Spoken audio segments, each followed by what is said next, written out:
kick the field goal. It'll be Jason Gingell out of the hold of Mezco.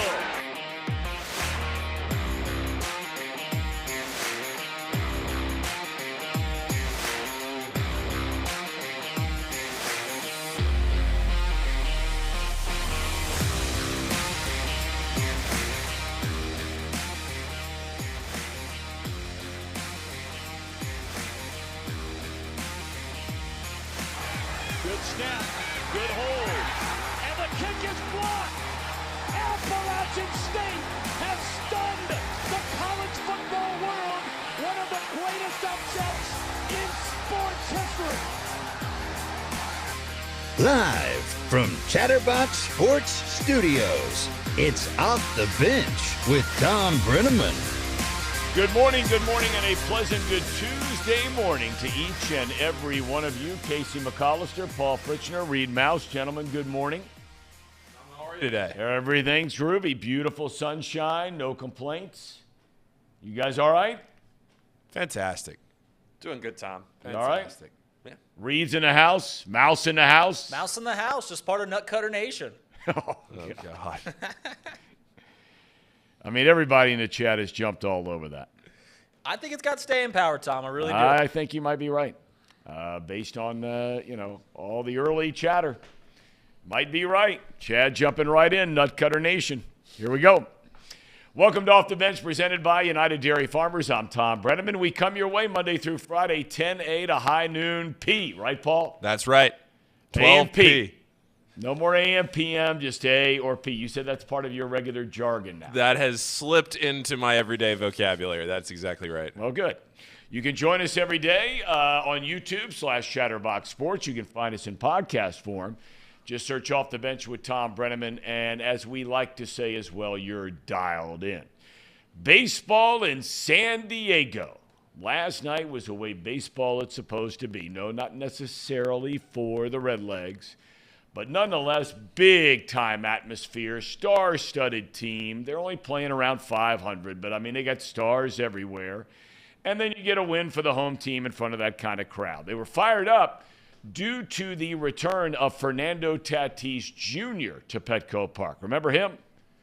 He was given virtually a lifetime contract before last year, got hurt, was suspended for PEDs, and now he is back. Last night was his first home game after returning while they were on the road. Tatis Jr. had 3 hits, scored a run, and it's an 8-3 decision. San Diego over Luke Weaver and the Reds. For Tatis, his first home game since September of 2021. Game 2 is tonight. Graham Ashcraft opposes former Cardinal Michael Wacha. First pitch, 9:40 P. On the hardwood, no Mr. Embiid, right? No Embiid. No Embiid for the Sixers last night. Game 1 of its second-round series against the favored and very much disliked Boston Celtics. So you're figuring big trouble, right? Nope. James Harden, who's never won an NBA title, and he's played on some good teams, turned in his best postseason game of his Hall of Fame career, pours in 45. Now let's go back to the final seconds of this game. We got everything ready to go? Yes, we do. All right, we got Boston up by 1, a chance to extend the lead with 41 ticks remaining. Watch this pass. Tatum, no. Maxey, yup. Oh, boy. Here you go. Lay it in. So he lays it in. But Boston did come back down to score and take the lead. Yep. Right? That's right. So here we go. Harden with a basketball. 18 seconds remain. This is vintage James Harden. Not necessarily in the playoffs, but throughout most of his career. Guy in his face, bang. Incredible. It was pretty incredible. It's a 119-115 final. Embiid is nursing a sore knee, which he injured in very late April, and still no word as to if he will play Game 2. The story, meanwhile, was not so good for another guy like Harden, who's never won an NBA title. That would be your guy, Chris Paul Fritchner of the Phoenix Suns. Paul hobbled off the court in the third quarter. His team was ahead when he got hurt. It turned into a Suns Game 2 loss in Denver. Paul with an injured groin. Denver has won the first 2 games of that series. The Suns have lost back-to-back games for the first time since acquiring Kevin Garnett and him being in the lineup. That series is over. DUN done, especially if Paul is hurt. Tonight, Miami looks to go up 2-0 on the Knicks. And certainly the most intriguing series, and they're all really good series. We talked about it yesterday. But the one that people, if you can stay up late enough to watch it, and it doesn't start until 10 o'clock, once more, LeBron James v. Steph Curry going toe-to-toe in a postseason series, bringing back memories of Cleveland and Golden State. It's Game 1, Lakers and the defending champion Warriors. Tip-off, as I mentioned, 10 o'clock tonight. The New Jersey Devils won for the first time a playoff series since 2012, taking Game 7 of their opening round series 2-0 over the New York Rangers. Tonight has a pair of opening game series round 2. Florida, after stunning Boston, will play at Toronto. Seattle plays at Dallas. In football, after failing to address their offensive line issues in the draft, the Jets signed a veteran tackle, Billy Turner, yesterday. He started 7 games for Denver. That was under Nathaniel Hackett as a head coach. Hackett now the offensive coordinator in New York. He was a 3-year starter prior to going to Denver, playing in front of Aaron Rodgers, who's now with the Jets, while they were in Green Bay. So, let's first start, gentlemen, with the Redlegs. San Diego's a good team. They're not playing like a very good team. They're only a couple of games over 500. But, I mean, they've spent money like drunken sailors, even though they're not a big market team. They have an owner who's just spending a ton of money, and they're barely over 500. You figure that is going to change. So you're walking into a tough environment last night, no doubt. Great crowds, great ballpark, whole 9 yards, and the Padres win Game 1 of this series. I don't think a big surprise. San Diego's a better team. But I want to get to something, Paul, you brought up yesterday, and we heard from Bob Nightingale yesterday, Bobby Nightingale Jr., who covers the Reds for Cincinnati.com, but nothing to worry about with Tyler Stevenson. You're watching these at-bats. God, they just look uncompetitive. I mean, it just looks like something's off. I mean, it's not like he is on a crazy streak without a hit. I mean, he has at least gotten a knock the last few games. Didn't have one last night. But if you go back the last few games, he has had a couple of multi-hit games. He's got a hit here. He's got a hit there. He still doesn't have a home run on the season. He's not hitting for a ton of power. Looks like he's not seeing the pitches very well. It just doesn't look very good. And that's a tough thing to say when you're talking about a guy like Tyler Stevenson that you're counting on to be, as big of a contributor as you'd like him to be this year. You ask yourself the question, the guy has missed so much time. And look, I think we all agree that he has shown signs at times in a very short amount of time to be a competitive, solid hitter. But he's also missed a lot of time. They've got him, maneuvering around, a little first base here, a little DH there, catching a lot less than he's ever caught through his entire career. I mean, is this something, Reed Mouse, that's going to change for him? I don't know. The thing about Tyler Stevenson that is worrisome is the slugging numbers. I mean, you mentioned the no home runs, but in 102 at-bats, he's only got 33 bases, six doubles.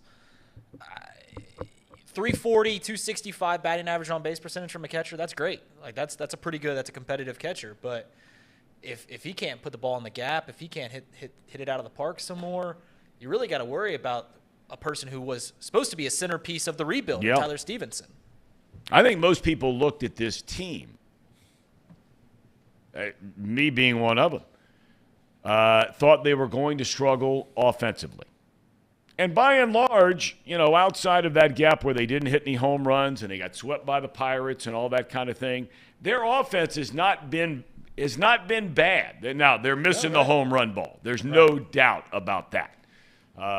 They have, I don't know where they rank in home runs, but they have to be near the bottom 3-4 in the league, in all the Major League Baseball. They have to be.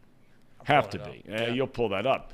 But, look, most of us were saying that if there are foundational players to this team, the two that would be in that mix would be India and Stevenson. Well, what happens if Stevenson's not a foundational player? What happens then? And then a lot of people in the chat, and I'm curious to what you guys think about this, because this is not only before analytics. This has been going on for a long, long time. Where you sit guys down, and in this case, Friedel and Fraley, left-handed batters, you sit them down whenever you play a left-handed starter. Now, Reed, you're a big baseball guy. You're a baseball player. Okay, here's what I could never understand. What little baseball I played, I was a left-handed hitter. I use that as an example because I've always wondered why. Why do left-handed batters struggle with left-handed pitchers? Right-handed batters don't struggle with right. Now, you see more of them. That's a given, right? Probably 80% of the time. But with all this youth baseball and showcases and guys playing year-round and all that kind of thing, if you're a left-handed batter, wouldn't you do something? Find some guy in your neighborhood, for crying out loud, right? Even a big league guy. You've got young pitchers around that you could find wherever you live, whatever it might be, to just throw you constant batting practice as a left-handed pitcher being a left-handed hitter. Why can't they hit him? It's the main reason is the breaking ball, right? As you mentioned, you face so many more right-handers growing up. You face so many more right-handers when you're in college, when you first get to the pros, that you see this left-handed breaking ball. And for the first time, the breaking ball is not breaking towards you. Yep. It's going away from your barrel. And that's very hard to overcome for a lot of left-handed hitters. It's a different angle that the pitch is coming in from, and they just really challenge. And you're seeing more and more lefties in the show, right? Yep. As you get to the minors, you really start seeing more and more lefties drafted. So it is coming around, but it is one of the true mysteries of the game as to why lefties can't hit lefties. And the only answer I could come up with is that the breaking ball works away from you. Well, you know what? I think you're definitely onto something there. But, you get into the old adage about these guys sitting down. Would Friedel and Fraley, Friedel especially, have more competitive at-bats than the guys you're putting in for them? And I just think we're living in a day and age now where you sit down, you punch in the numbers to this computer screen, and all of a sudden it tells you they can't hit a lefty. Right. So we're sitting them all down. Right? Right. To answer the question you had earlier about home runs, the Reds, in one of the most hitter-friendly parks in Major League Baseball, are 26th out of 30. They've hit 20 home runs. 20 home runs. They've hit 20 home runs. Yeah. Okay. All right. Well, we mentioned earlier they got Graham Ashcraft today. They got a day game tomorrow. And then they have an off day after coming back from the West Coast, and they'll open a series on the White Sox. We'll have more on the White Sox and a preview of them in that series coming up on Friday. All right, boys. Casey, are you ready? Tom, I've never been more ready. All right, we have Paul Daugherty coming up at 11. I want to talk with Doc today about something that he wrote, which I find quite interesting, and that is fandom in general, right? All of us have teams we root for, whoever it is. And Doc, for those that have read his column through the years, whether it's with the Inquirer or it's on the morning line at Substack or the Ben that he's writing for now, whatever it might be, he grew up a big Pirates fan. And then when they made a trade back in, I think, 2016 or 2018, where they sent like 3 or 4 really good young players down to Tampa Bay for Chris Archer, he said, I'll never root for him again. I'm done. Now, imagine yourself, whether you're a Bengals fan, Casey, whether you're, whatever fan you are, Reed of the Cubs, Paul's a front runner, so we're not sure who he's rooting for most days. Good point. It is, and you know what? Nothing wrong with that. But that's what I'm getting to here. And what Doc was getting to in his column we're going to talk about today. When do you finally say enough is enough? For whatever reason. You don't like ownership. I think a lot of Reds fans are in that camp right now. You don't like the fact that they're not spending money. you don't like much at all about it, except for maybe their young pitchers, right? In Doc's case with the Pirates, they were just terrible forever. Bengals were terrible before Marvin came along, right? They were good there for a while at the start of the franchise. In fact, extraordinarily good with the start of the franchise. Paul Brown owned it. He coached it. They get Forrest Gregg in there. They get Sam Weish in there. They go to a couple of Super Bowls. They're going to the playoffs. Then all of a sudden, this black hole until Marvin shows up. And even though they didn't win a playoff game, they certainly were competitive, and you could understand someone spending their money on buying season tickets or buying tickets to go to one game. Marvin leaves, in comes Zach. First year, they're trying to build this thing up. Now all of a sudden, they got it rolling down there. Okay? But we're going to talk with Doc today a little bit about what's it like giving up your fandom for a team, and when does the tide starts to turn? Question we're going to ask him is, what if the Bengals don't win the Super Bowl this year? What if the Bengals don't get to the AFC Championship game this year? Does any of that start now to wane a little? Because right now, they have earned our trust. They've put together an excellent coaching staff. They've put together an excellent product on the field. They have big decisions to make, no doubt about that, monetarily, on who they're going to keep and who's going to walk. But right now, you trust them. You trust their draft. You trust their decision-making. They go get Orlando Brown Jr. They're proving to you and me they're trying to win. And I mean win the whole thing. We also have Tracy Jones at 11:30 today. But for the next roughly 35, 40 minutes, we are going to do our power rankings of the National Football League. If the season opened today, with the draft just completed, we are going to offer our Power 10, top 10 power rankings going into the year. And we're going to discuss a little bit about this with each team. We asked some of you to come up with yours. Want to make sure that there's – one thing that I didn't mention before we get to this. Somebody brought up the Kelly Cup continuing on, the Cyclones. They're big. I guess they're rolling, right? Game 6, $2 beers tonight. Ooh. Miller High Lifes, Tom. $2 beers.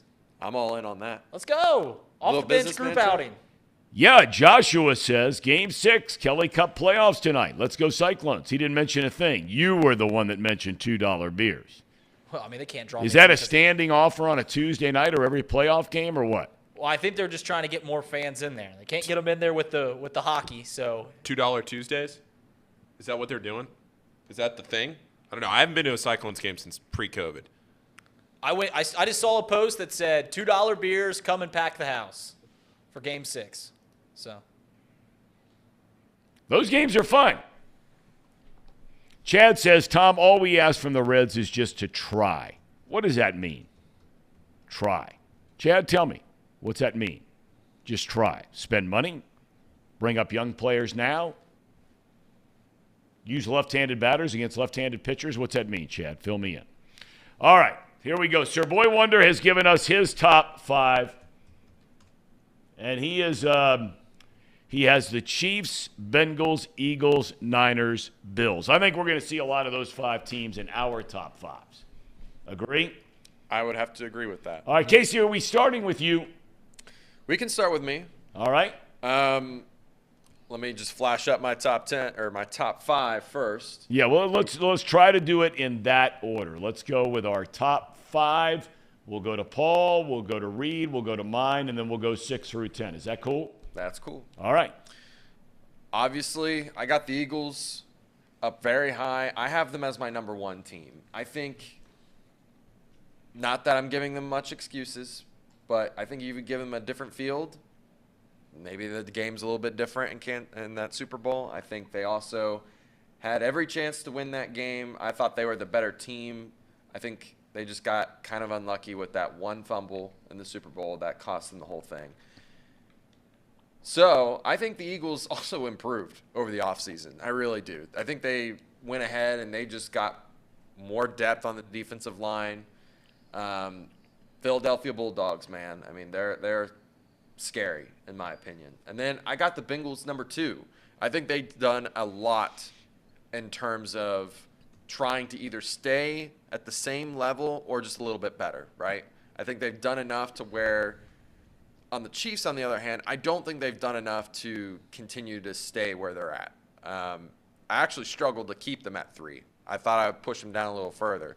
I think they're going to really miss having their starting right and left tackle missing. They still haven't really addressed the right tackle spot. They did address the left tackle spot, though. They did address the left tackle spot. Yes. And they are banking on his pass blocking prowess to help them elevate that spot. But let me tell you, you're going to really miss that guy who could just destroy people. Orlando Brown Jr. He can really move some people. And then I got the 49ers. I just love that team in general. I don't think you could put anyone at quarterback there, and it just seems like they're going to succeed. And this is more of a hope that Brock Purdy could potentially be the answer there. That's a guy you killed all year last year. I didn't kill him. I just You, wanted us Paul, to, did he kill him?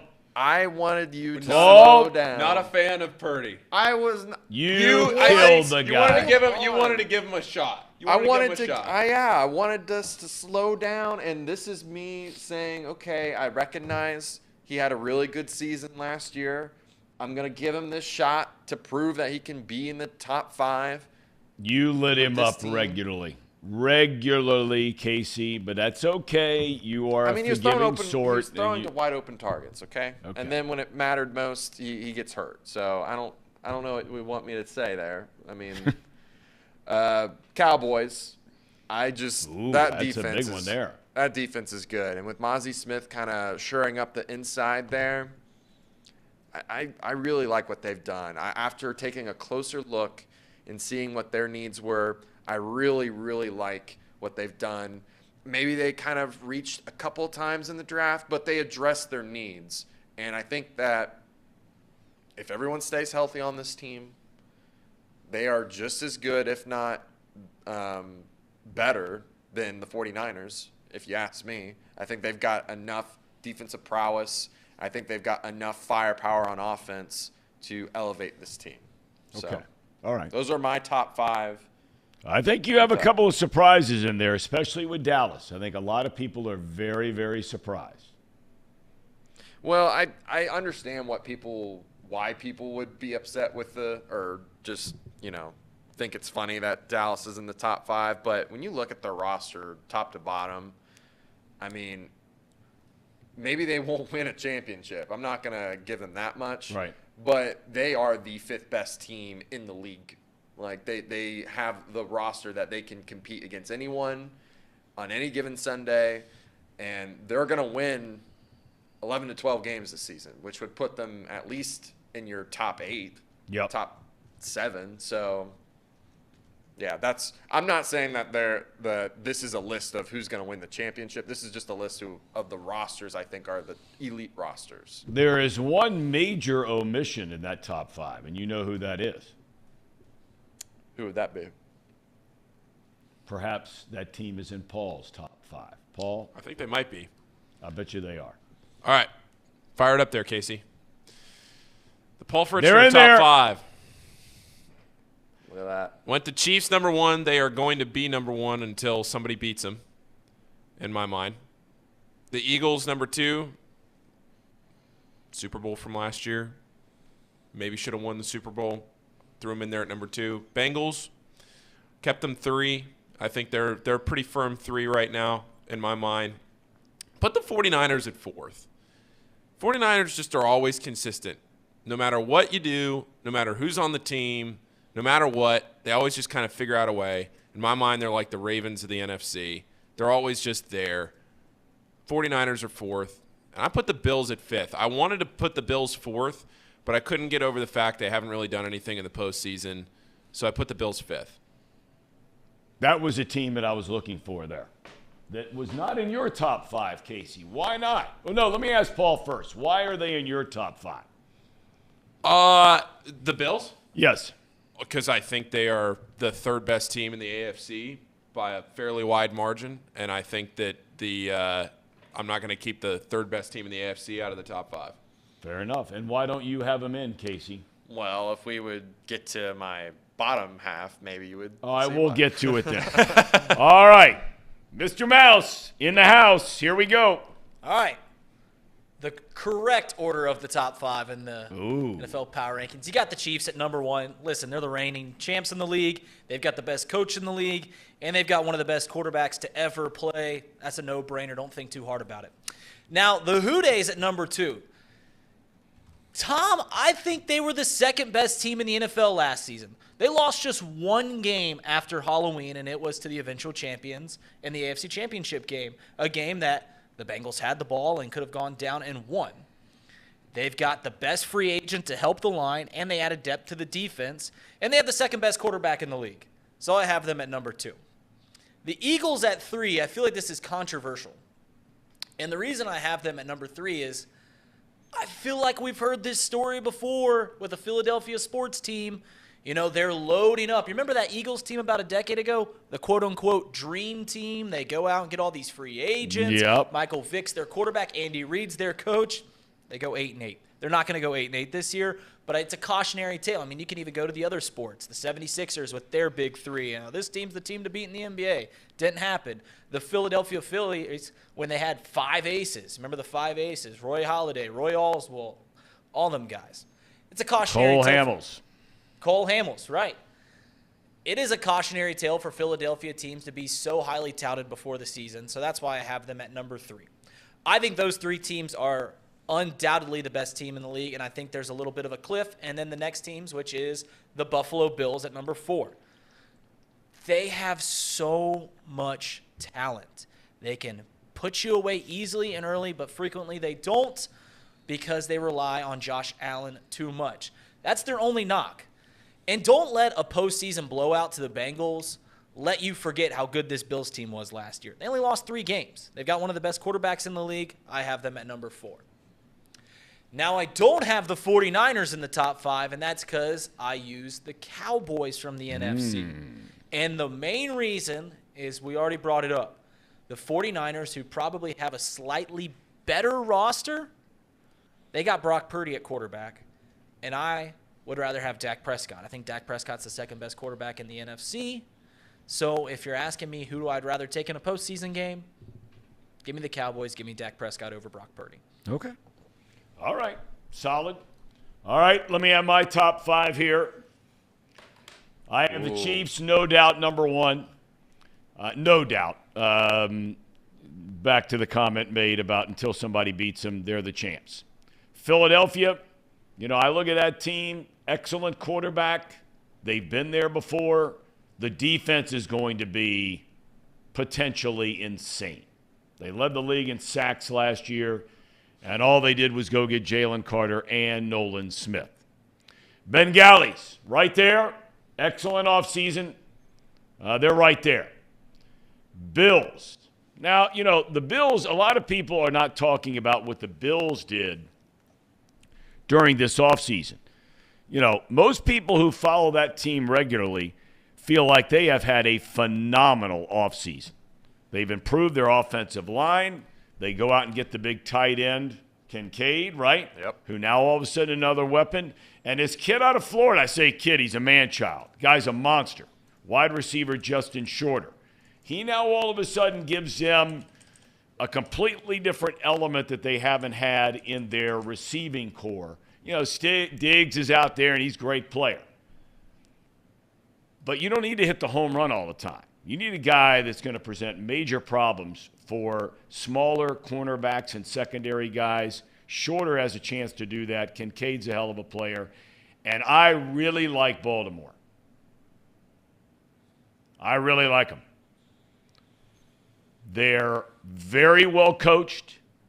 They have Lamar back. They've improved these skill positions, which has been the biggest knock. And I know there's questions about Odell Beckham Jr. Is he going to be back to the player he used to be? Bateman is not panned out as a number 1 pick. They still got an excellent running game and a solid defense. This is a good team. There's some questions at corner. But I think they very much, all I do, boys and girls, is go back to the playoffs last year, and you say whatever you want to say. The Bengals destroyed Buffalo the next week, but they were literally a miracle play away from losing in the opening round playoffs to Baltimore, a team that did not have Beckham, a team that did not have Lamar Jackson. They had a backup quarterback, and it took a 99-yard fumble return for a touchdown by a defensive lineman to win that game. 99 times out of 100, they're punching it in from the one, game over. And if they score a touchdown there, it's game over. Thom, if the Ravens didn't have Lamar Jackson, would they still be in your top 10? No chance. I agree. No chance. But look, like him or hate him, and I don't think that he's everything everybody thinks he is. But he is, without question, the most unique talent at the quarterback position in the league. Right? No doubt. I mean, no doubt.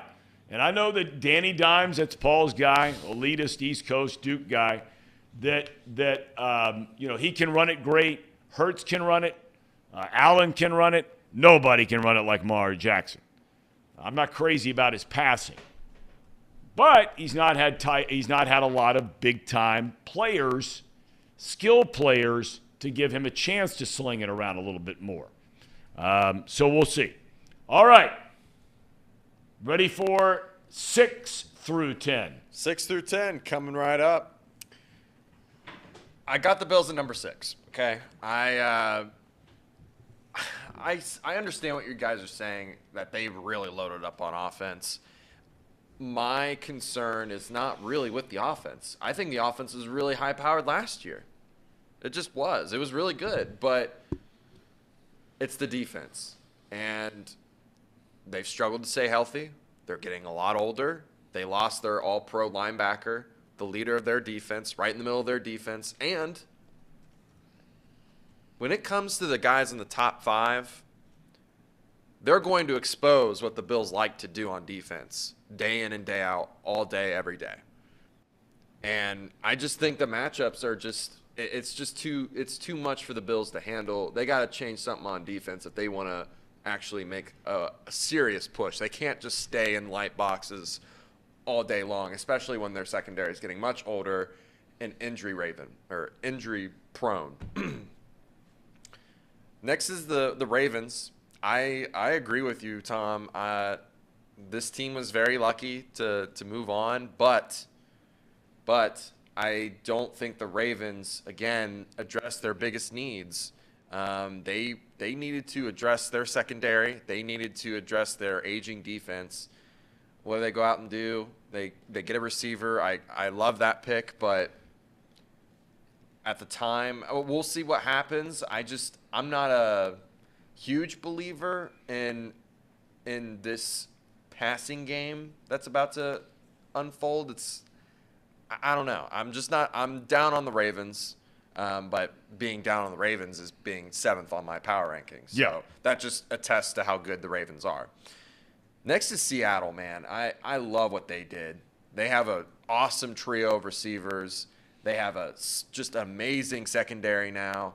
They went out and got the best corner, a can't-miss prospect, and now you pair him with Tariq Woolen, who was probably second best corner out of the rookie class last year, just behind the Cincinnati kid from the Jets. I mean, this Seattle team addressed all their needs, got out with some amazing steals in this draft.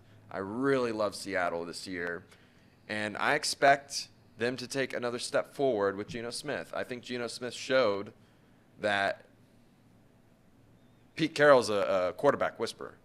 He just is. He can make any quarterback perform above their expectations, so I really like Seattle here. The Lions, we all know how I feel about the Lions from last year. You're all in. Again, you put them in your top 10, you must be really all in. I'm all in now on this. I think they are primed and ready to make this push, not just to win the NFC North, but to possibly make a serious push for the NFC Championship. I really love this Lions team. If the only thing that's going to determine whether or not they succeed going forward is Jared Goff's play. I think they've got enough talent around this team that if Jared Goff plays well, watch out. And then last but not least, I struggled at number 10 here. I thought maybe Chargers, maybe Jags, but I just don't trust either of those teams. And I think the Dolphins were just hurt a lot last year. Tua just couldn't stay healthy, couldn't stay on the field. And I think that really hurt them down the stretch. And I love their duo at receiver, Tyreek and Jalen Waddle. I think their defense is underrated. I think the Jets are overrated. I don't think they did enough to help solidify that offensive line. I don't think they really put anything that was game changer around Aaron Rodgers. And I understand Aaron Rodgers is going to be much better than Wilson was, but I think this Dolphins team is just primed and ready if they're all healthy. Those two of those teams, Seattle and Detroit. Interesting. We'll see if anybody else has those two teams in their top 10. It's true. Before we get to mine, I do just want to say that is me in the chat. For some reason, I don't understand why this happens. If anybody knows how to fix this, please let me know. The little chat box on the right side of the screen, for some reason, like once a month, it becomes like a little tiny mini box, and I can't read any of the messages. So that is me. That is my other YouTube account that I have. So I don't understand. It just comes up, then it goes away. All right, fire it up. All right. All right. Paul's 6 through 10. This is my All 6 right, through Paulie, 10. here we go. I got the Ravens at 6. Again, kind of like the 49ers. They always just hang around. They're just there. They're always good. Now Lamar's back. I trust Harbaugh. They're 6th. Cowboys 7th. I struggled with even putting the Cowboys in this list at all. Yep. Because they just never do anything. They've won 12 games each of the last 2 years and then just completely lay an egg in the postseason. Yeah, so I struggled with putting them in this list at all, but then I kept going back to the fact that on paper they deserve to be in this list. So I did. I put them in. I put them in at 7th, but they're not going to do anything in the postseason, just like they never do. But on paper, I'll put them 7th. Kept the Seahawks 8th, just like Casey did. Jaguars, Trevor Lawrence. I'll give the Jaguars a little respect here. I'll give the Jaguars a little respect on what they're trying to do down there in Jacksonville at 9 and 8. And then I was as low can be on the Lions, and I'm still not sure that I'm really fully bought in on the Lions, but I'm going to keep them 10th. I struggled between going back and forth with the Lions, and I'm trying to remember the Dolphins at 10. I debated between the two of them, and I picked the Lions over the Dolphins just because I feel like if Tua gets gently laid down on the turf again and it happens to be on his head, he's going to retire. So the fighting Chris Spielmans, you got a 10. I put them 10th, yeah. Okay. All right. No New York Jets in there. That's 2 now. No, guys. I'm out on no New York Jets I'm out in on the the top Jets. 10. We're going to break No. them down in a minute. Out on the Jets. All right, Reed Mouse, 6 through 10. All right, let's go. Let's rock and roll. Number 6, I got the 49ers. I had them missing the top 5, and I already explained the reason why. Brock Purdy is their quarterback, and I just want to see a little bit more of Brock before I put him in the top 5, but I can't have him any lower than 6. The Baltimore Ravens. Tom, I sat at your desk on Box Lunch 2 weeks ago saying how I thought the Ravens were the worst team in the AFC North because I largely believed that Lamar Jackson wasn't coming back. And I still hold that to be true. If Lamar Jackson isn't their quarterback, they're the worst team in the division. But Lamar Jackson is that much of a game changer where I have him at number 7. I think the Ravens have a great coaching staff, and Lamar puts them near the top of the AFC.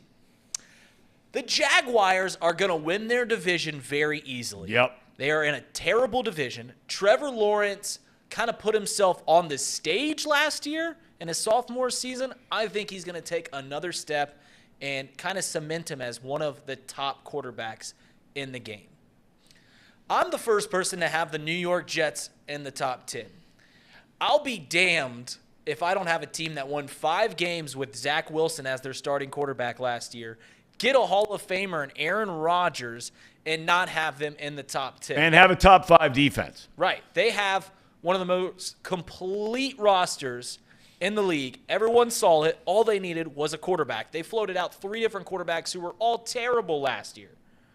And they still went 7-10. Now they're in the tough division, but I think Aaron Rodgers makes them a whole different team. And that's kind of just hedging the bets because I don't think it would surprise a whole lot of people if the Jets win 12 games next year. And then I have the Chargers at number 10. I know Justin Herbert's great. I know the Chargers have a very good team. I'm waiting on them to do more. And I want them to. So are their fans. I'm wanting them to do more. They're in a tough division. They play against the Chiefs twice a year. And then the other teams, who knows what's going to happen with the Raiders and the Broncos. But I think that 10 fits them very, very well. You'll notice I only have 3 NFC teams in my top 10. Well, I don't think that's necessarily a big surprise. They don't got any quarterbacks. But you got 2 in the top 5. Correct, because their teams are loaded. The Eagles, Cowboys, and 49ers roster is loaded. Only one of them have a true quarterback in Jalen Hurts. Okay. All right, fair enough. We're going to break down some of these teams that are kind of like not in at all, i.e. the Jets. I want to hear more about that from you guys over there. Do you believe in Aaron Rodgers? Because I don't. Okay, I do. That's why I left him out. I do. But it's fair if you do, like Reed. It's fair if you do to put him in the top 10. I just think he's, after what we saw last year, to expect him to then lead this team to do something. I just don't expect them. I expect nothing out of Aaron Rodgers. I think that's more than a fair point. I think people who watch him regularly, Trace Fowler's a big fan here. Yeah. He was talking all the time about, there were throws that he's made his entire career. And you saw dozens and dozens of those throws last year that he did not make.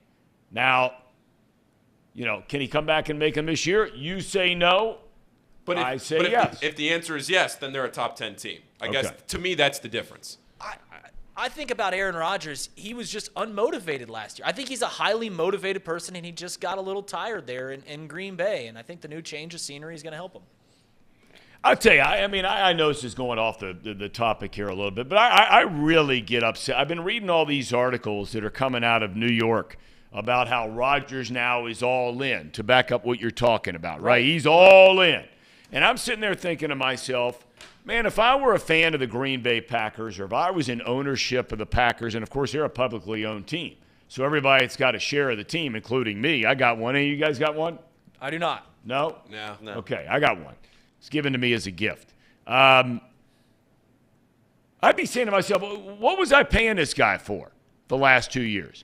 Doesn't come to OTAs, not spending a lot of time with, young receiving core when he could be coming in there and doing more, and now all of a sudden he's all in. It's like when you read about players who, I'm in the best shape of my life. Well, what about the last 3 years when the other team was paying you or the current team was paying you and you weren't in good shape? All right, here's my 6 through 10. I go with the Niners. I dropped them down to 6. I'd put them in the top 3. If I knew that Purdy was going to be okay. He had the surgery very late. Remember, he injured the elbow in the NFC Championship game early in that game. They had to wait for nearly 2 months to do that surgery for the swelling to go down. And let me say this for the record right now. And I don't say it because I know him and I like him. There's only one guy in the country I had that do that surgery, and he didn't do it, and that's Tim Kremchek, right here at Beacon Orthopedics. That's the only guy I would have do that surgery. It's not to say there aren't other great surgeons. There are, and I'm sure they feel very good about that. But they waited a long time to do it. There's no guarantee he's going to be ready. Bryce Harper just set the all-time record for a player coming back from that surgery, and he's not a pitcher or a quarterback. And then Trey Lance, I can't buy it. I'm not saying the kid's not going to be a great player. Maybe he will, but I can't buy that. So they're out of my top 5. Dolphins, fastest team by far in the league. Pure speed. They are the fastest team in the league. And speed in football is very important. The big question, Tua. When he played last year, they were a top 4 team in the NFL and a bona fide contender to get to the championship game. When he got hurt, down they went. Jets, we've talked about them. I'm not buying the Cowboys like you guys are. because I just can't trust Dak Prescott. It's fair. That's I fair. think the I guy think that's fair, Tom. will have games where he is the best-looking quarterback that has ever lived. He seems like a great dude, too, by the way. I mean, I don't know him, but he just seems like a great dude. So he's easy to root for, even though the Cowboys aren't necessarily easy to root for.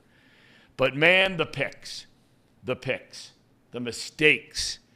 You know, over the course of a season where you got 17 games now, you know, you can have a couple of those clunkers or a couple of a big play late, like against Jacksonville. He throws a pick, they lose a game. But in a playoff game, it can't happen. And the Cowboys have laid eggs in the playoffs. And I got them 9 because they do have talent. And then the Jags. They got a budding star at quarterback. He's not there yet. But they have a lot of good pieces to that team. And I think they have a coach there that knows what it's like to build championship teams. He's done it before. Peterson won a Super Bowl in Philadelphia. We'll see. So let's dissect a couple of teams that you guys, I want to get into why you think, and one that you had very highly ranked. All you guys did, if I'm not mistaken. Seattle. Why are you buying Seattle? I mean, this is Geno Smith now. Yeah. Great story last year. No doubt. Yeah. Another guy that seems like a really good dude, right? Right. I mean, he said all the right things when he would be interviewed about people counting him out, and he kept coming back, and he never got down on himself, and he got another chance. Comeback player of the year. But you're really high on him. I am very high on him. I mean, he was. All three of you guys are high on him. Yeah. I believe he led the league in completion percentage. Okay. That's a solid number, by the way. Yeah, 70%. Yeah, it's much. a solid point. 30 touchdowns to 11 interceptions. Had a quarterback rating of 101. And he was sacked 46 times, right? So you could probably reduce that number just a little bit because, you know, your rookie tackles, they're going to start getting a little bit better. They were already pretty good last year. And then he threw for over 4,000 yards. He was the best quarterback in his own division if you're going to exclude Brock Purdy. He's one of the best quarterbacks in the NFC. I mean, he was last year. Last year. And a lot of it is based off of last year. But I think Pete Carroll, you should just look at what he's done with the Seattle team with Russell Wilson and look what Russell Wilson's doing now at Denver. And just maybe if I could try to breathe in this life of that Pete Carroll is a quarterback whisperer. It doesn't matter who plays quarterback for his system because that quarterback's going to do well as long as they follow the system. Then I think you can see where this team can really take the next step because they go get Jackson Smith and Jigba, arguably the best receiver in this draft class, the most NFL ready. They needed a guy in the slot. They already had DK Metcalf and Lockett, I believe, on the outsides. Get a guy in the up and down slot. player, dynamic player. Yep. And Same with Metcalf. They're getting their rookie running back, and he was hurt, and he was playing really well before he got hurt. So looking forward to that. Their defense, they addressed their biggest needs by getting a couple edge rushers early on in the draft. They went and got the best corner available and a guy that can't miss prospect. Guy's a stud. Witherspoon out of Illinois. Stud. And now you're looking at a defense that can potentially lock down your number one and your number two because Tyreek Woolen was really good last year too. We don't talk about him a lot because of just how good the kid from the Jets was. I can't remember his name. Why I can't remember his name off the top of my head. But anyways, he was just – this team went 9-8 last year. And I feel like they did nothing but improve. So if you were to just look at the NFC in general now, there's not a whole lot of quarterback competition to begin with. So I just really really, really like the Seattle Seahawks. I know you had them in your top 10, right? I had them Right, there Paul? too. And are we all in the trust tree here? We're all in the trust tree. It was a little bit of groupthink. It was a little the Seahawks were I figured Paul was looking over on Casey's test. So actually, full transparency, I didn't. The only thing I did was the Seahawks. So I made my power rankings, and then I went back and I looked at two other. I looked at Casey's, and then I looked at one other one from some other site. And the Seahawks were the only team that I didn't have that were up there, and they were up there everywhere else. So I put them at 7th just because I didn't feel confident enough anywhere else. So I threw them in at 7th.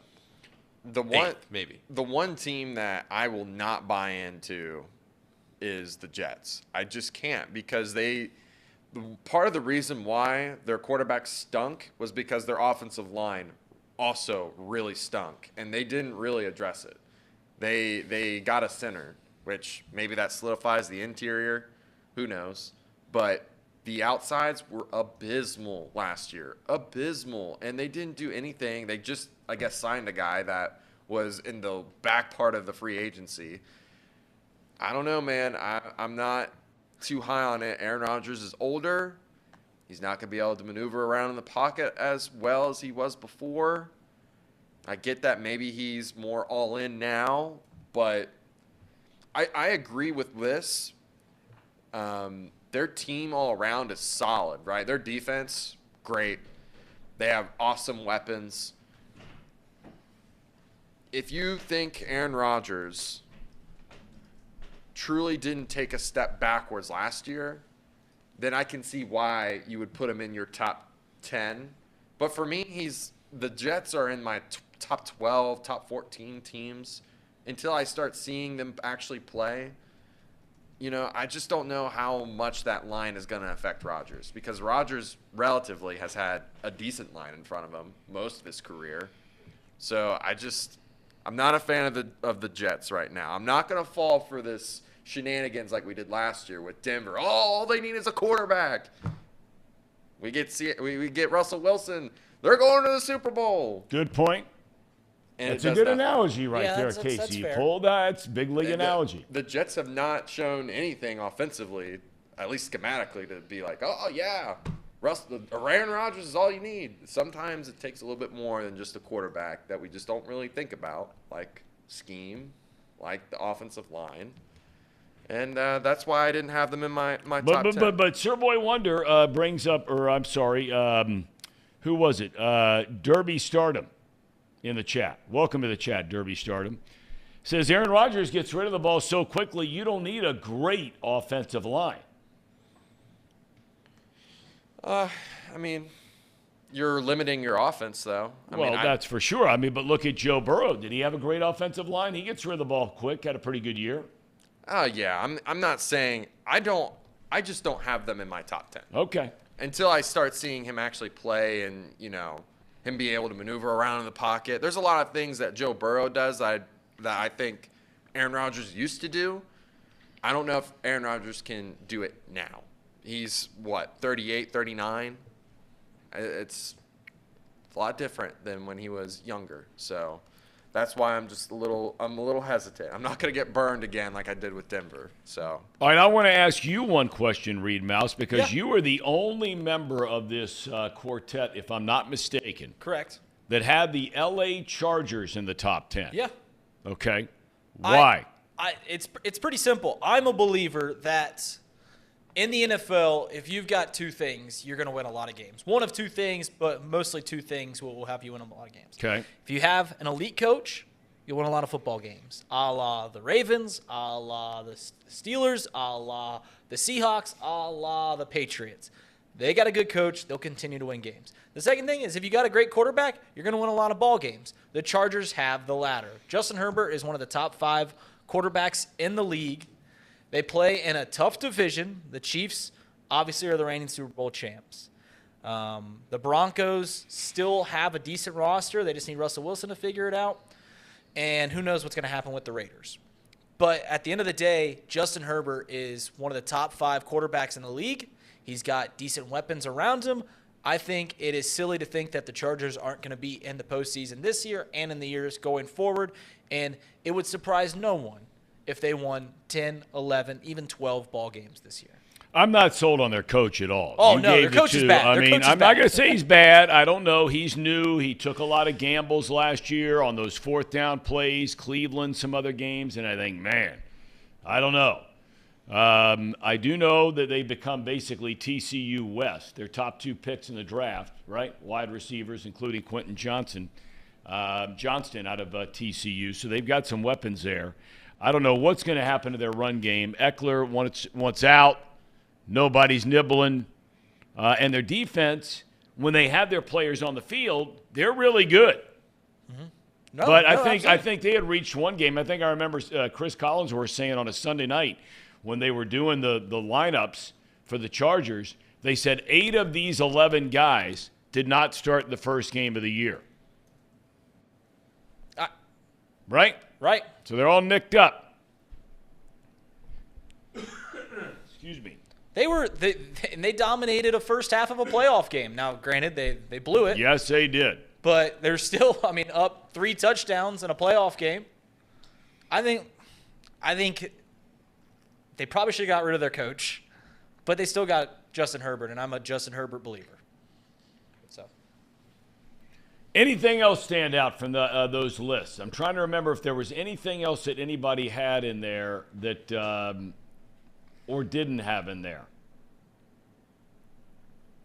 Lots of well, I had Lions. I don't know if anyone else had Lions. I think I had the Lions at 10. I think. Yeah, let me just go back and. No one had the Vikings about who won 13 the games. Lions. We got right here where OJ's 94 Bronco, the Rams, and there are a lot of people that are saying, Stafford comes back, right? They still got Kupp. They've got some players on defense. They're not in a great spot as far as their division. I guess you could flip a coin. You got the Niners who are really good in there. Arizona's terrible, just terrible. But again, OJ's 94 Broncos says look out for the Rams, and they're playing a last place schedule. That always helps a lot. That does. So clearly the places of strength of these top 10. Really, you look in because of who they have to play, getting back to who you play in your division, right? Most of us had, or all of us had, the Ravens and the Bengals, AFC North, both in the same division. Pittsburgh is not a pushover. Cleveland's not a pushover. There are no layups in that division. No. And the Bengals have found that out the hard way with Cleveland in recent years, right? And Pittsburgh, for that matter. The AFC East, every one of us had Buffalo in there. Some of us had the Jets. Some of us did not. Some of us had Miami. Some did not. And there's New England there, which just, if for nothing else, because it's Belichick, it's not a layup. And then you have the NFC East. I'm surprised, Paul, you did not have, when I originally did this, before we wrap this up, when I originally did this, I had the Giants at 10. You did not have the New York Football Giants in your top 10, and you are a Daniel Jones guy. As much as I love my guy, Daniel Jones, as much as I truly believe in what he's building out there in New York, they ain't top 10. They're not top 10. They got Saquon. They got a good coach. I know. Jones is a solid guy. He's solid. He wears on me. He's solid, Tom, but he's not very good. Oh, no, What do you Paul? mean he's not very good? The guy ran for 800 yards. He doesn't turn it up. He never throws a pick. Ever. Maybe he needs to take a risk. Well, okay, maybe. That's fair. But I'm just saying, the guy does a lot of things. He started to really grow on me last year. Because I love the guys who don't give it away. I'm with you. Right? And that's why I like him. In every sport, when I was winning title after title as a basketball coach, I'd always just pound away. And my son was a point guard. And if he'd turn it over and he'd walk over the sideline, I said, we're playing in the white jerseys, right? They're wearing brown or black or green or blue or red. We're wearing white. Throw it to the guys in white. Right? I watched lacrosse last night. Turnover, turnover, turnover. Other team gets the ball, that means they can score. Football. Daniel Jones doesn't give it away. Dak does. I know. I can't believe you didn't have your boy in there. I know. He can earn his way back in there. Maybe he was at 11. Daniel Jones and the G-Men, they were 11th. Why does this guy, before we say goodbye, can I ask you a question, Reed? Yeah. Why is the player formerly known as Mouse Cop on your ass all the time? It all I mean, it is relentless. He's trying to get me fired, Thom. He's trying to constantly get me fired. But you know what it is I put out a controversial post saying that the Reds stink. Had a long spiel about how the Reds are terrible. It has soured with the chat, which was by design, but Mouse Cop has taken it to heart.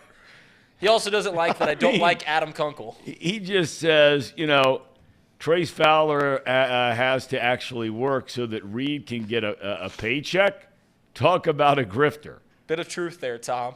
Bit of truth. Oh man, Mouse Cop. I mean, I don't know what I can do. Do you know the guy? I know who he is. I did some detective work. I don't know him, but I know who he is. He's a Xavier fan. He's Jerome Hunter you fan. guys are both on the same page there. Right. Well, it all started when I disliked Adam Kunkel, and it has snowballed downhill ever since then. Well, I'm an Adam Kunkel guy. I like that dude. Nut cutter. Nut cutter. Plays the game right way. Why are you down on? I mean, before Doc comes on, he's coming. Can you just tell me why you don't? What is it you don't like about Adam Kunkel? The guy was not blessed with all the enormous talent in the world. The guy's a gamer. I mean, he plays his heart out, passion, fire, nonstop. What doesn't a guy like you? Besides being a private school guy, Kunkel, was he a public school guy or private school? Cooper High School. What? Cooper High School. That's the pride of Kentucky's public school system. There we go. Oh. Now, why wouldn't you like a guy like Kunkel? I just wanted a little more Zach Freemantle in him. I like the way Zach Freemantle plays. Kunkel tries a little too hard. Freemantle just takes it back. He lets the game come to him. So I like Freemantle over Kunkel, and I don't have a good reason as to why I don't. Dude, like that's him. like comparing Joe Burrow to Lyle Collins. Oh, come on. I mean, Zach Freemantle, 6'9", weighs on. 270 pounds, and Adam Kunkel's my size. That's right. I want Freemantle to take more shots than Kunkel. Well, I can't argue with you on that point. All right, boys, it's Thanks, been a Thom. lot of fun. Reed, thank you. Thanks, It's Reed. always good stuff. Can't believe, Paul, you don't defend Kunkel a little bit more. Well, I'm the only guy in the room defending it. I'm not even a Xavier fan. I know where Reed's coming from over there.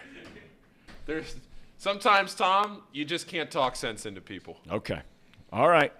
We have a hard time talking some sense into Paul Daugherty. He gets he's not retired because he's writing for the Benjamin.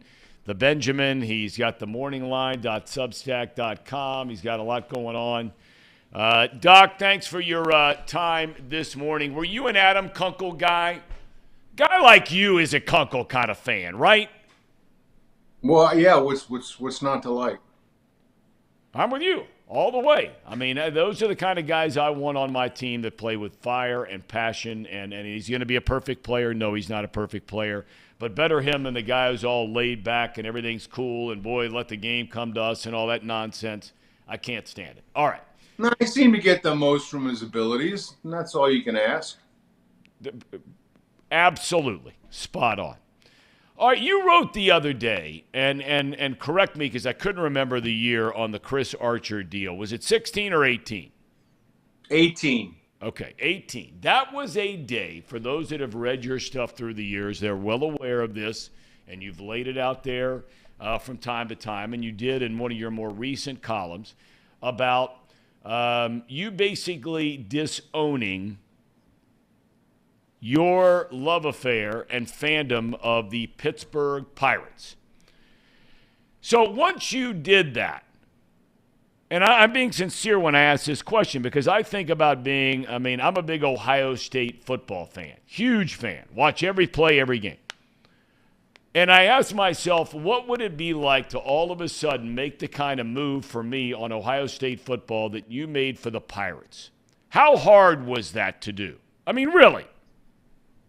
No, it was easy. It was a culmination of several years of bad decisions and apathy and just general malaise. That just was kind of the capper when they traded 3 prospects, or at least 3 guys who were supposed to be a big part of their future, for one pitcher who I don't think had ever made an All-Star game. That was enough for me. I was done. But so that meant that literally the next day, here you were in the middle of a baseball season. Maybe you were checking your phone, or maybe you were checking your computer, or the next day checking out something else to see how they did. That stopped immediately.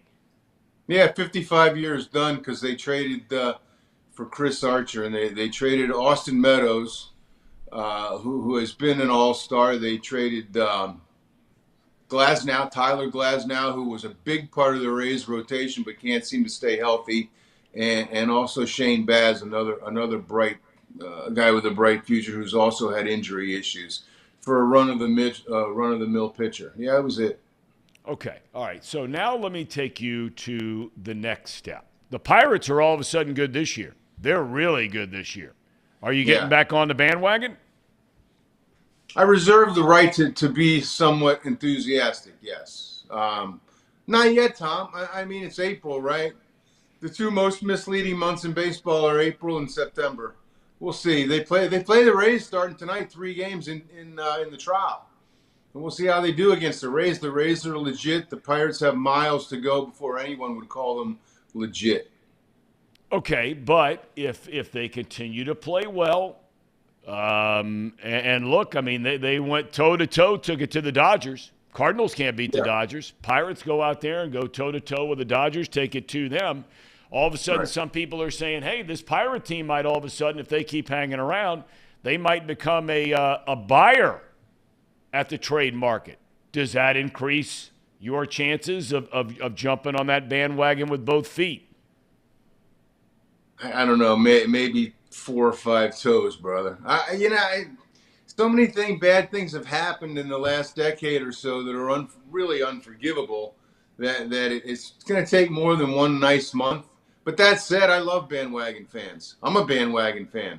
I don't understand why people pull for teams that don't care about them. The Pirates, obviously, for many years have not cared about their fans. And I don't know that they do now. Well, they did extend Brian Reynolds, their best player.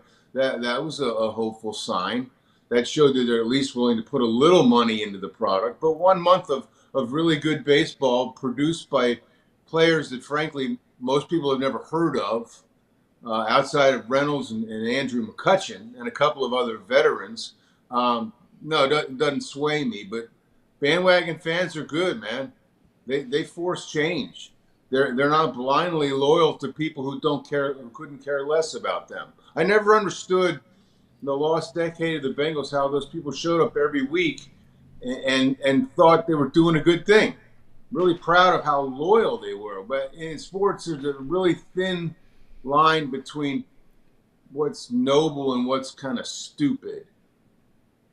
And I think the Bengals had crossed it during the lost decade. But if I'm a Bengal fan, I dropped them then, and I'm back on them now, and I don't feel bad about that at all. It's not, the loyalty is not bestowed, man. It's earned. And the Bengals and the Pirates have done nothing for many years to earn their fans' loyalty. And, all right, well, let me ask you this then. Okay, if by not coming to the ballpark, and I'm with you about, do the Pirates necessarily all of a sudden overnight care about their fans because they had a good month of April? I'm with you 100% on that. But clearly Reds fans are not going to the ballpark. You take away that opening day crowd where they set the all-time regular season record. If you went then and took that out and averaged out what they're really getting per game, I mean, they're starting to sniff territory of teams like, not quite, but they're sniffing teams like the Rays. They're sniffing teams like Oakland. They're sniffing teams like Cleveland. Whether you're down to, in some games, 7,000, 8,000, lucky to get 10,000 fans in a game. Do you think that will be evidence that can fuel ownership into saying, oh boy, we better do something? Or are the economics of the sport such that it is what it is? I think both. I know that Bob Castellini is very sensitive to attendance figures. So that will impact him. Whether it will impact him to the extent that they try to do something immediately, I doubt it. I don't know what they could do. And given that they've chosen the path that they're on now, which I think is the right one, it just took them forever to get there. I don't think they should do anything drastic because the attendance is bad. That said, yeah, it's a concern when you're drawing half the number of fans that the soccer team does, and you're supposed to be this baseball town, this is Reds country and all that stuff. I think you should be worried, but I think what they do now is continue doing what they're doing and hoping that they pull some sort of Pirates turnaround, which they might do. You never know. If you look at it, I think their young talent is probably as good as Pittsburgh's. They have better young starting pitching than Pittsburgh for sure. So it's not impossible. If the Pirates can do it, anybody can do it. Well, okay, that's fair for the statement that I sit there and I say though, with the Reds.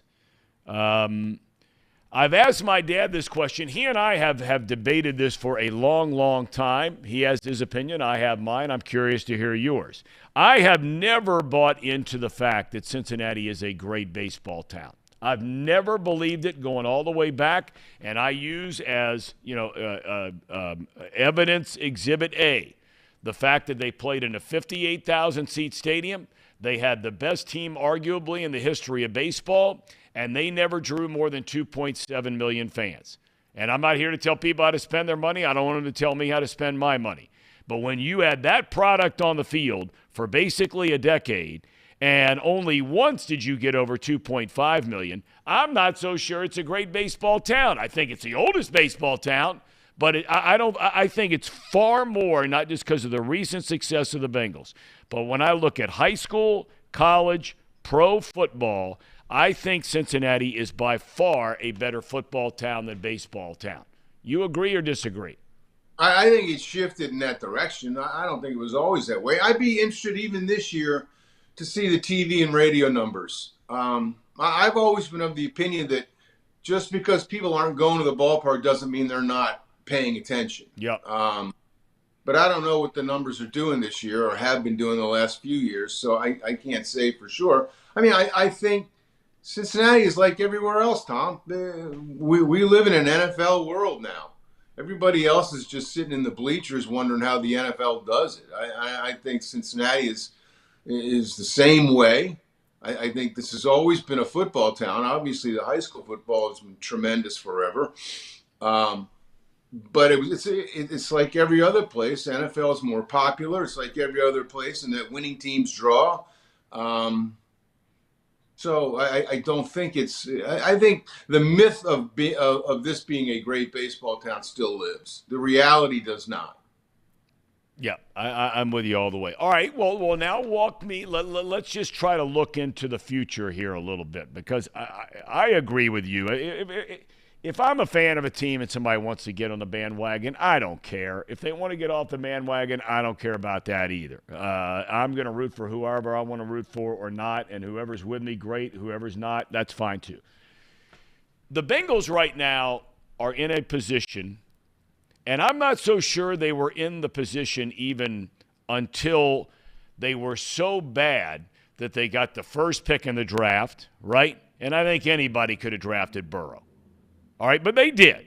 All right, there was a decision there where you're going to do Chase or Sewell, the offensive lineman, after Burrow had his knee torn up halfway through his first year. They go with Chase.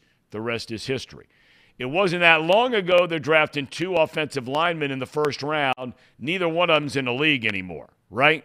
So, but right now they have trust. Do you think if the Bengals don't get to an AFC championship game or win a Super Bowl, that can start now, even with all the stars that are still going to be around, can start to get a little wobbly? I'd hate to think that. Maybe. I can't. I don't know. I would hope not, because given what preceded this recent era, whatever you want to call it, I think you should, as a Bengal fan, you should still be grateful that your team is in a position that we're even raising that as a point. You know what I mean? They've got some credit in the bank now. I don't think that they're that far off. They're certainly no further off than they were last year at this time or the year before at this time from winning a Super Bowl.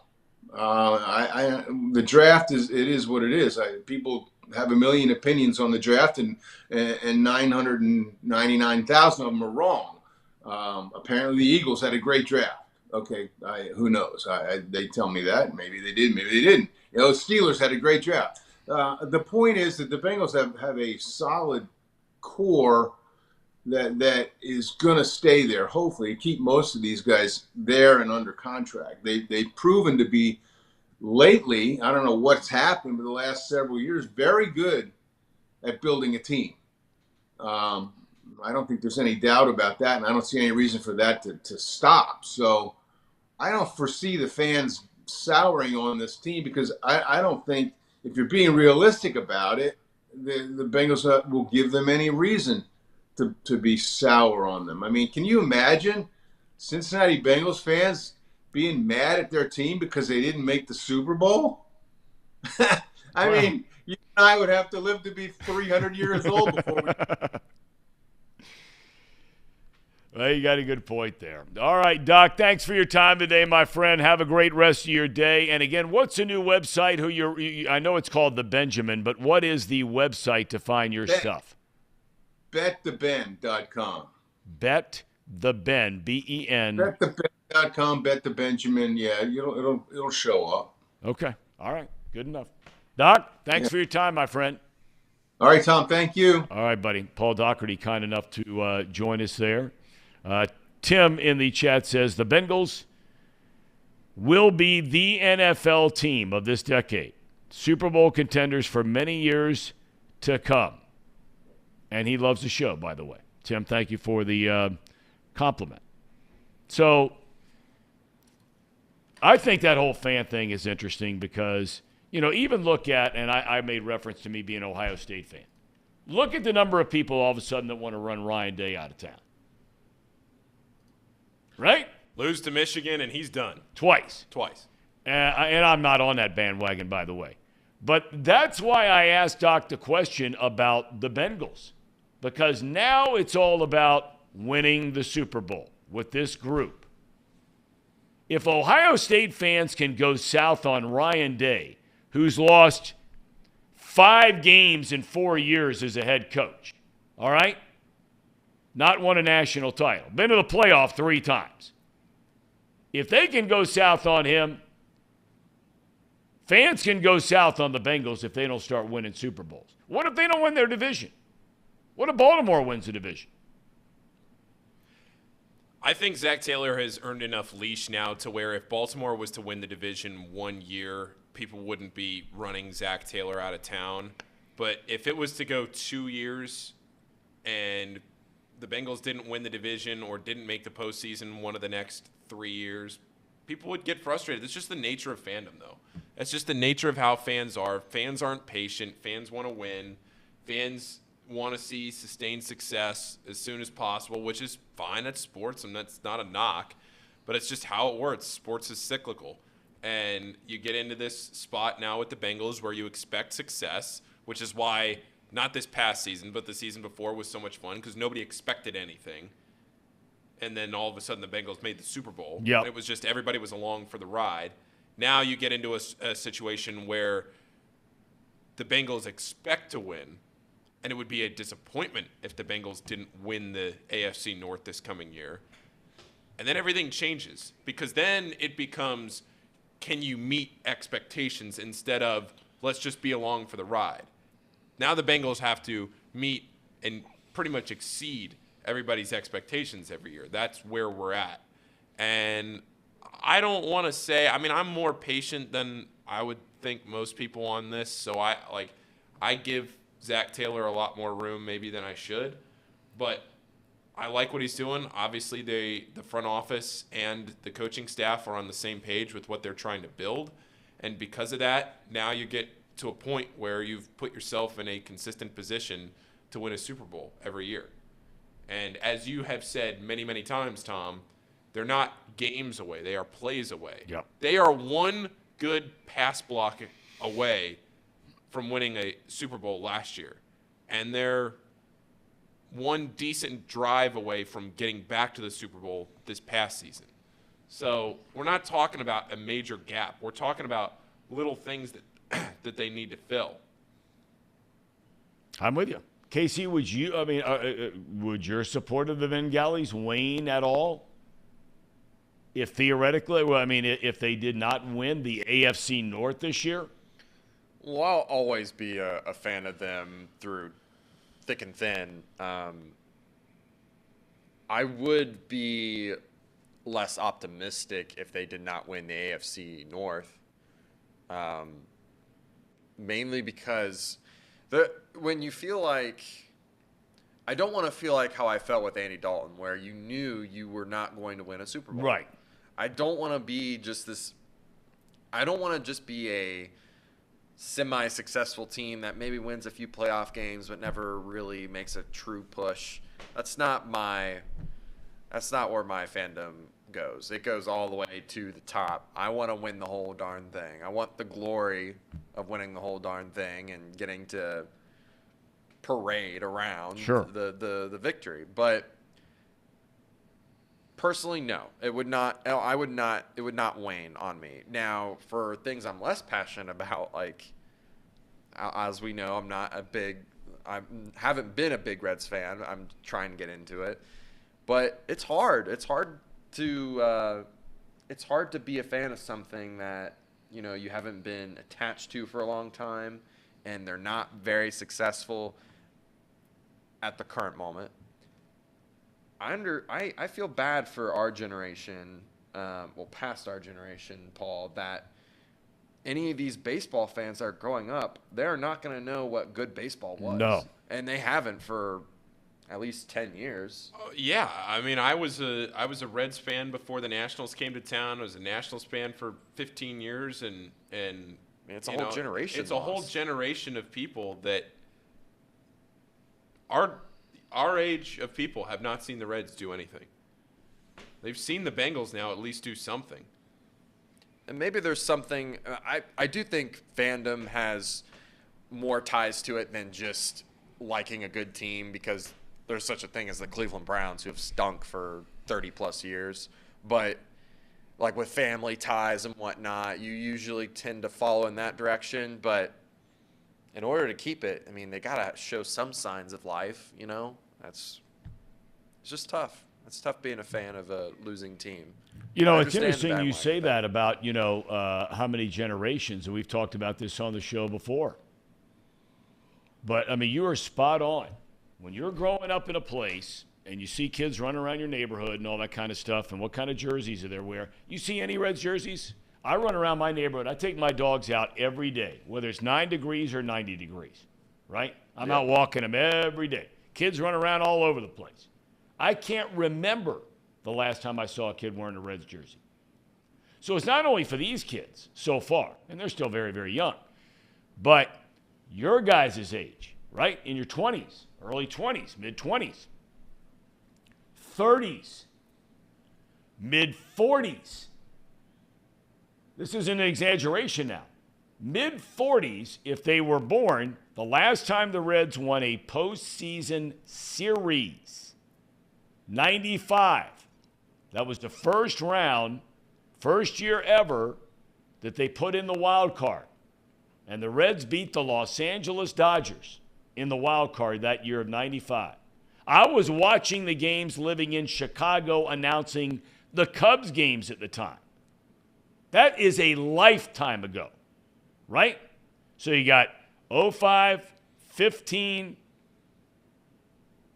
25. I mean, you're looking at over 30. Yeah, I say the 40-year-olds because they're going to barely be old enough to remember that, right? Right. So you're on to something there. And when you throw in that along with now all of a sudden here the last number of seasons since being remotely competitive back in 2012, 2013, Chad says in here, I was 3. I don't remember anything about it. OJ's 94 Broncos says, I was 6, -6, the last time they had it. Matt Bailey says it's up to parents to make this generation Reds fans.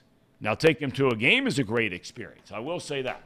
And you've been to a few games this year, right? Yeah, I have. You enjoyed yourself. I did enjoy myself. It was a good time. I mean, especially when you are there to not only just watch the Reds, but drink beer. Just have a good time. Drink beer. I will say. Drink beer. Drink beer. Okay. But I will say it helps that there are actually diehard fans there.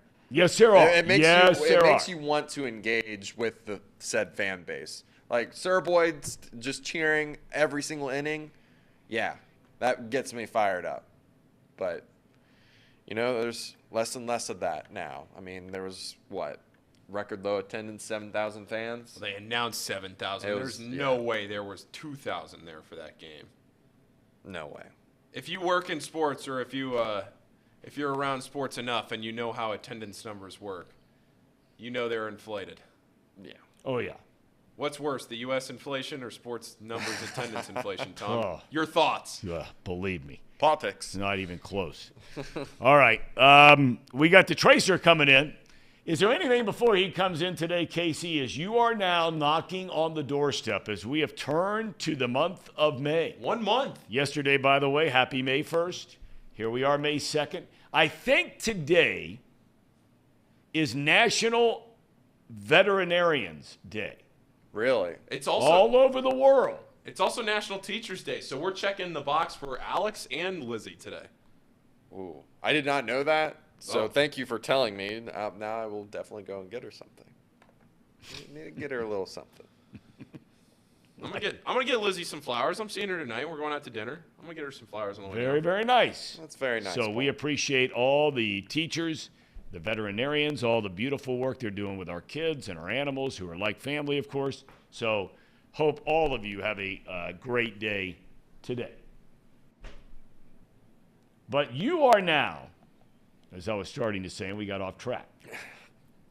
I mean, you're now not 1 month from tomorrow. 1 month from tomorrow. Yeah. Now, I have heard a lot about your wedding. I've been fortunate and blessed enough to receive an invitation to that wedding, and I told you if our son's not playing in the state championship that day, that we are going to be there. I'm going to be there no matter what. We'll come over and check it out for the reception. But I've not heard a thing about a bachelor party. Well, that's Paul, have you heard anything about it? I've heard rumblings in the wind. You have? Tom. I have heard rumblings in the wind. It's happening, but I think they're still looking for a date, maybe. Yeah, we're still – I think we're just waiting till after baseball for Miami. After baseball season is done with Miami, then my weekends are free again, and I can, we can plan something out. But according to the best man, Thomas, Dollar in the jar. who dollar in the jar, who frequents the chat often. He says that he's already got it all planned out, everywhere we're going to go. He's got it all figured out. He's just got to get the money together from everybody, and we can all have a good time. So looking forward to it. So are you having any input, or is he handling what the schedule would look like? So where to go, what to do? Because we'll ask Tracy his thoughts here momentarily. Yeah, he asked for my suggestions on certain things because, plan is to go to a bunch of bars, bar hop, play pub golf, and then go to the casino. So that's a lot of money. So the casino's a lot of fun. Casinos are a lot of fun. The one here, I think I shared with you all a few weeks ago. I'm not a big casino guy, but I went down to see a band down there with my wife and a bunch of other couples. I had to go down there with my nephew another night. He was in town from Chicago, him and his buddies. I got to tell you, that is a sweet place. And since Hard Rock bought it, they did a hell of a job. Yeah.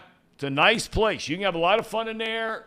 There's not all the smoke and everything like there is in a lot of other casinos and that kind of thing. It's clean. It's safe. There's parking. Right. Free. That's a big deal. That's a big deal. Because when you're going down to start going out with your buddies and over the Rhine or whatever it else might be, you're going to have a hard time finding a place to park. Right. Casino Bank. You're right there. They'll even valet it for you for free, Casey. Big leaguer like you that night. Yeah. Tracy, would you ever consider spending much time, Tracy Jones, best 30 minutes in television? Would you, do you find yourself at all, or do you like going to casinos? I do like going to the casino downtown Cincinnati, but I'll be honest with you, I haven't been there in a while because the last time I was there, I was with my best friend and we got kicked out. So I didn't get kicked out. He got kicked out. He had too many cocktails and slammed the drink and gave out a rebel yell, and the security came and escorted him out. So I haven't been back since then, but I had a good time. I like casino. I like going to Vegas. We talked about this last time I was on. I go to Vegas probably twice a year. Enjoy it. Now, do you think that should be part of, before you came on, I don't know if you heard any of it or not, but, Casey, Tracy, let's start with this, and then we'll get to the bachelor party in a minute. He is 1 month from tomorrow, 1 month remaining as a single man, ties a knot on June the 3rd. Is there anything, and let's leave the bachelor party out of this for a second. We're going to come back to that. But over the next month of his life, what should the next month of his life be like? If I was Casey and I had 1 month, because you really have to be faithful to your wife once you become married. That's a rule that I have. You agree with that, Thom, right? Indeed. But leading up to this, he's got to try to pull as much wool as possible. He needs to go out almost every single night. He needs to take it to the BA, have a good time there. And I'm gonna open a place up after the bachelor party. It's called Tracy's Bar and Grill. Have you guys ever heard of it? No. Oh, it's very nice. Great view, a couple of stripper poles right in the middle. Inviting everybody back to Tracy's Bar and Grill for a good time. Casey, here's the problem. You're drinking. You got a drinking issue, right? Now you're going to go gamble. You got a gambling issue. I mean, come on, man. You're getting married, so let's slow it down. Let's show a little respect for Alexandria. Well, I mean, I think she wants me to have a good time, and I think that would be a good time. Getting a couple drinks in me, and maybe winning a few dollars here and there. I don't know. Well, I'll tell you what. I'm going to bring a lot of $1 bills, boys, and we'll start once it gets about 11 o'clock, we'll start picking up the pace a little bit. You know what I'm saying, Thom? I know what you're saying, Trace. I mean, believe me, I know exactly what you were saying. That gets me to the bachelor party. And I think you've kind of hinted already a little bit about this, but I got to tell you, I am really disappointed at the pace of which Tomas, his best man, has handled this thing. Because, I mean, you're really down to, it's not going to happen this weekend, okay? No. And then you're really down to about 2 weekends. Yeah. Because you're not going to do it the week of the wedding. So, this whole thing is really dragged down. I don't know if it, at any point in time, starting maybe right now, if you would rather have Tracy put in charge of this rather than Tomas. Ooh. Who is this Tomas J.O.? Who is this guy? I mean, how long have you been friends with this guy, Casey? Is he a good guy? Is he a lot of fun, or is he just some dork like the rest of you guys? No. So He's a Sorry. he is a friend. He's been one of my best. He's been one of my Casey, best. get friends. this out, man. He You're just stumbling dropped. through this. He just You are dropped. stumbling through this, He Casey. dropped in one breath. He dropped J-O and dork. Dork's a good word. Not used enough anymore. Solid word. That's a generational word. Yeah, it is. That's a great way to describe him. He is a lovable dork, but he is my best man. He is my best friend. Known him for a long time, very long time. He's my little brother, but he's actually my big brother. So he's pretty much my brother. Yeah, I would describe him as my brother. So Okay, here's something. Here, let's remember, brevity is the soul of wit. Remember that. Here's the thing, Alexandria. What is she doing with her bachelorette party? Yeah, Casey, good that's question. what you need. Yep. She already What's went good on for it. the goose is good for the gander. Write that did one it. down. She Tom. just did it. Yeah, she did it this weekend. She went to, or last weekend, I'm sorry. She went to Nashville, and she partied both nights that she was there over the weekend, and then came right home. Had a really good time in Nashville. Yeah, I bet she did. A lot of male strippers. You know, Chippendales originated actually in Nashville. I don't know if you guys ever knew that. Huge performance as far as Chippendales in Nashville. So I'm sure she hit that. Don't you think, Case? What did she say she did down there? Did they go to that street where all the honky-tonk joints are and all that kind of thing? I'm pretty sure they did. Yeah. I mean, they went to a few bars, and they went shopping. They went crazy. They went crazy. They had a great time. I mean, I'm just saying, I think I should have the same, if not more, of her budget that she got on this trip, right? I mean, they went down and they paid for B&B and hotels for all the guests. See, and but went out that and says drank more all night. about who her maid of honor is. Right. And it says a whole lot about your best man in Tomas. Exactly. That's exactly right. I bet you Alexandria's maid of honor is a wild one. Is she married? No, she's not married. It's her Yeah, sister. there we go. It's her That's a younger problem. sister. Okay, what kind of girl is she? Nice? Oh, she's nice. She's nice. Alexandria. What kind of body? What? What kind of body? Paul, it's a question. Just answer the question. Well, what do you mean? This what type isn't of that body? hard. Is she I can't fit? answer that. Is she not so fit? Is Yes, she- she's fit. I guess. I don't know. I'm putting it in an impossible position here. Yes, she is within your Big standards, Tracy. She's within your standards. She's big boned, as they say. No, no. Alexandria says, I didn't pay for a thing the whole weekend. And when this particular question came up, she chimed in with, watch it. You better look out, Case. You better look We're out. just kidding around.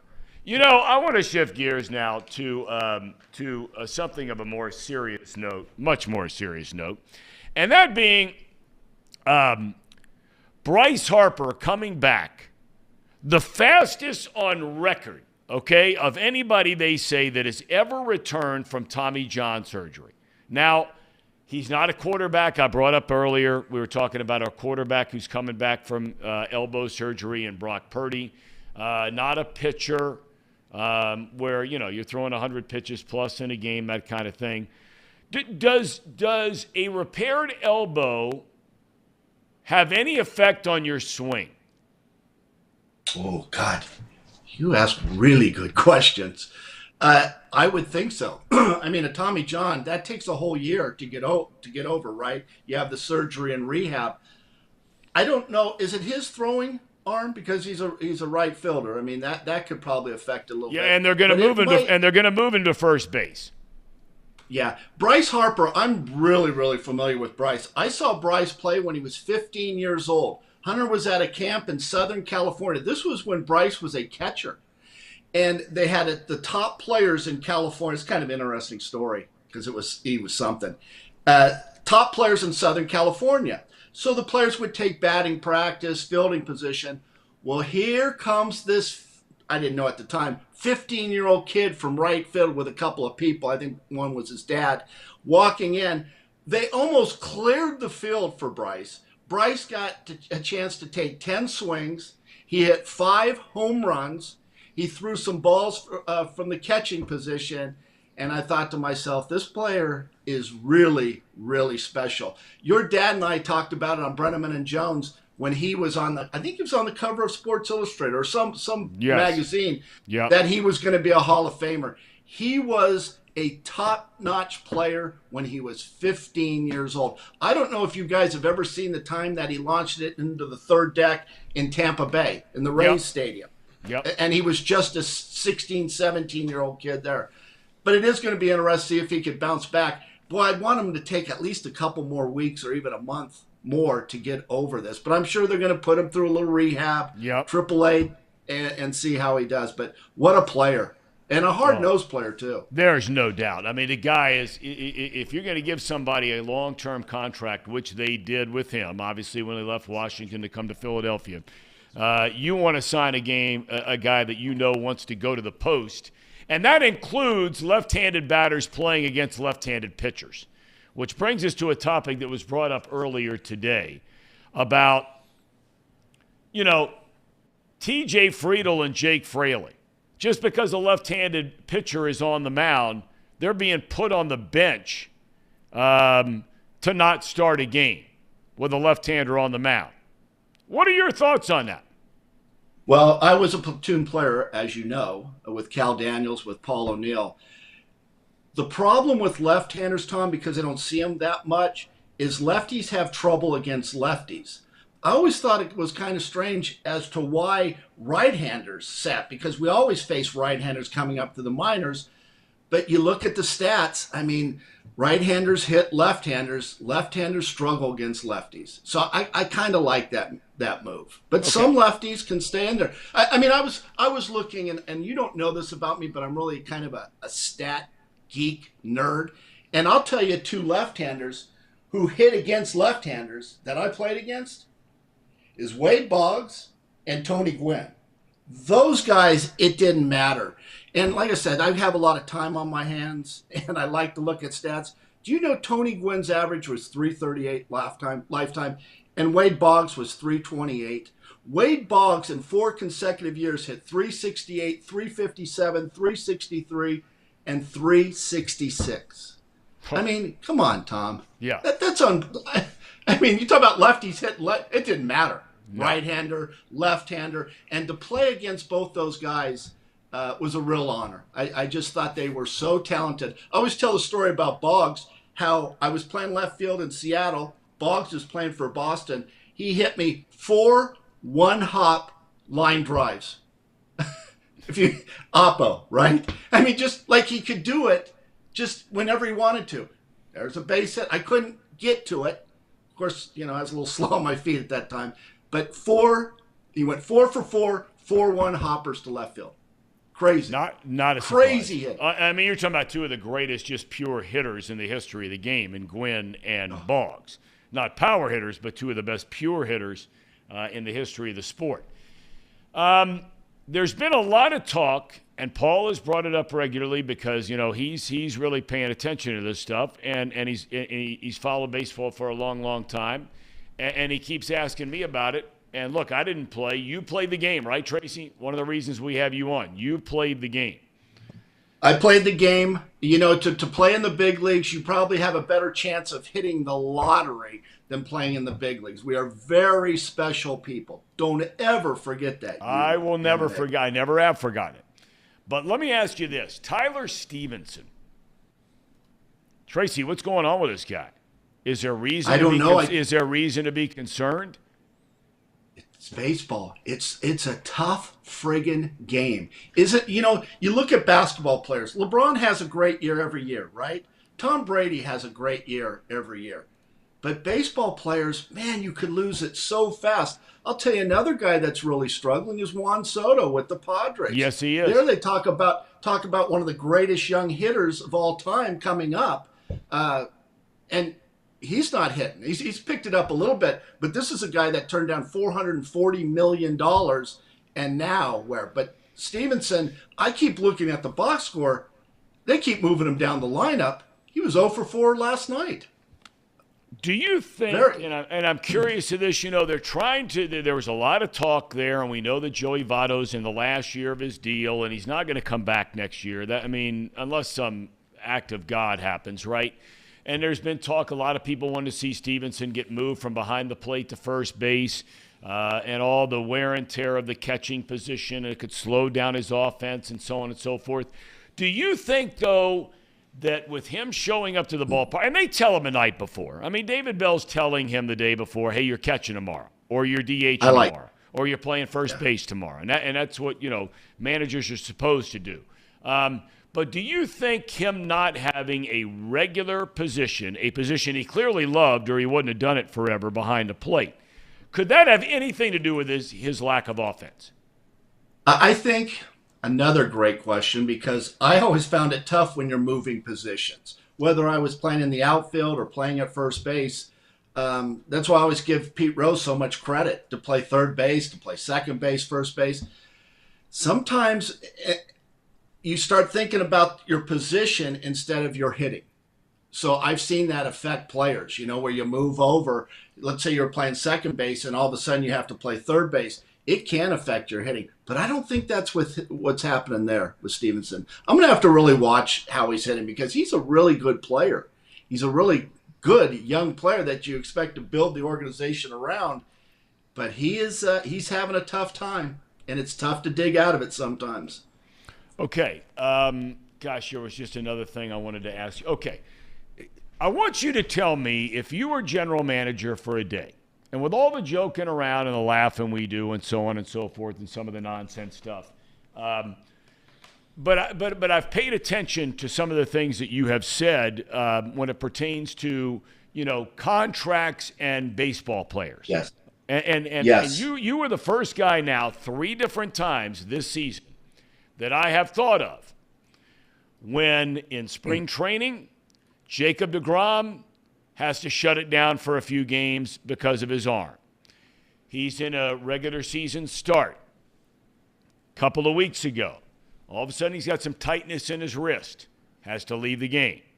Now here a couple of days ago, he's really feeling something in his arm, and they have him shut down right now. This was a guy that was given. He's pitched 244 innings the last 3 years combined. He's barely averaging, 80 innings per year, right? Okay. Yeah. And when he's healthy, he's the best pitcher in the game, and it's not even debatable. His stuff is the best stuff in the game. But the Rangers went out, and I remember you saying, man, I would never give a pitcher a deal like that. But here's where I'm ultimately getting in a long-winded way. If you were a general manager or an owner of a team, and the market is taking you in directions where you're giving pitchers these 5, 6, 7, 8-year contracts, but you don't like those. You've said that before. What is an owner or a general manager then supposed to do? Do they deserve to come under fire for not signing those guys? Or by not signing them, do they deserve to come under fire because they didn't sign them? I think general managers, general manager's job is to put the best 25-man roster out there. But it's crazy how they're great at spending the owner's money. I would have a real issue. Would they still be spending that money if it was there? I disagree with Hunter Green. I don't think they should have signed him to a long-term deal. My blueprint would be the Rays. The Rays' top player makes $6 million. That's it. I don't like long-term deals with pitchers or even position ball players. Here, let me give you another one that's kind of backfired because he's hurt, is Aaron Judge, right? He's hurt now. I don't want to have a contract where all of a sudden I'm eating $22 million like Moustakis. I mean, how can you do that? $22 million to have him go away. I would have him selling peanuts and beer at the game before I wrote him a check for $22 million. These general managers get into this spending of money. And I guess the new thing is to lock guys up for multiple years like the Braves are doing. So now everybody's going, hey, let's lock these guys up. I just don't see the hurry to signing these guys. You're talking about a veteran guy, but I'm talking about Hunter Green for that long of a time because players in baseball break down. We've talked about this. Give me some long-term deals, Tom, that have worked. How about Homer Bailey? How'd that work? How did the Joey Votto deal work? I mean, I just feel bad for these owners because these general managers love to spend the owners' money. And I think there's a lot of wasted money. The blueprint is the Rays. That's who you look at. The farm system. Tom, you talked about developing players. You talk about the scouting. But as far as long-term deals, I don't like them. All right, before we let you go, there are two things I want to ask you about. Number one, Joey Votto. It's going to be July 1st, you figure, at the earliest, Tracy, before he comes back. I think a lot of Reds fans are really hoping to see the Joey Votto kind of, goodbye tour this year, and they might only get 3 months of it. Do you think there's any way that Votto says, he goes back on his rehab and he goes down there and the same thing happens a second time that happens the first time? There's zero chance he says I'm done right in the middle of the season, right? None. No, he wouldn't do that. No. He's going to want to try to go out with a bang. And I hope he does. I do too. It's funny, Tom. I was watching a game that you and Chris Welch were broadcasting. This is kind of getting off topic, but it was about Votto. And do you remember when Kevin Lowe, the pitcher, was facing Votto and Votto did not get out of the batter's box? Do you remember that game? Yes. Yes. Yep. It was so crazy. He's such a, and people can criticize Joey Votto all they want. I have a lot of respect for the guy. Absolutely. He is so friggin' disciplined at that plate and didn't move out of the batter's box, Tom. And you were broadcast. I've never seen that. He didn't move. He didn't move his feet. He finally walked on a 3-2 pitch. It was one of the most bizarre at-bats I've ever seen. Yep. But I thought it was so great. You talk about quick in the game. Lowe's throwing fast. Well, Votto's not moving. That's why he wasn't stepping out of the box, because Lowe pitches works quickly. I thought it was interesting. I just have a lot of respect for Joey Votto. He's had some great years in Cincinnati. I just hope he goes out with a bang. Last thing I want to ask you about, somebody in here, Real Estate Guru, who's relatively new to the chat today, of the thousands that are watching. He says WLW needs to put Tracy Jones back on the air to save the station. Is there any chance, yay or nay, of that occurring?